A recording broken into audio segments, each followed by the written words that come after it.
les investissements chinois dans la région jouent un rôle essentiel sur la scène géopolitique actuelle, suscitant des interrogations sur l'influence croissante de la Chine en Amérique centrale.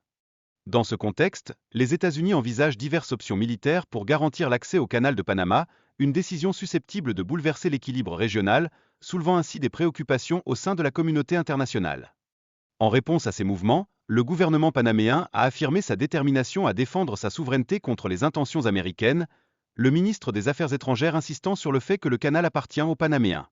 En effet, environ 5 à 6% du commerce maritime mondial transite par le canal, renforçant son rôle crucial dans le transport de marchandises et de matières premières à l'échelle internationale. Bien que la gestion du canal ait été transférée au Panama en 1999, les autorités américaines continuent de considérer son contrôle comme vital pour maintenir leur influence en Amérique latine. Ce canal revêt également une importance stratégique pour la marine américaine, facilitant des déplacements rapides entre l'Atlantique et le Pacifique tout en garantissant la sécurité des voies maritimes. De plus, les États-Unis ont dénoncé les péages excessifs imposés aux navires, affirmant qu'ils portent atteinte à leurs intérêts économiques, ce qui a contribué à accroître les tensions entre les deux gouvernements.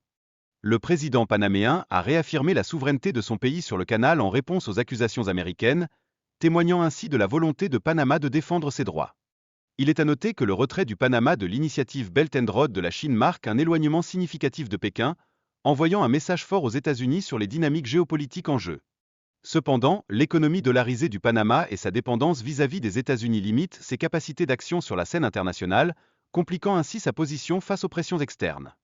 En 2017, Panama a rompu ses liens diplomatiques avec Taïwan pour établir des relations formelles avec Pékin, entraînant un afflux significatif d'investissements chinois dans le pays.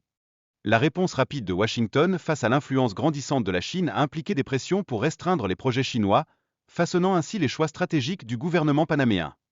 Les investissements de BlackRock dans les ports mondiaux, y compris ceux du canal de Panama, sont perçus comme une stratégie visant à contrer l'influence chinoise dans la région.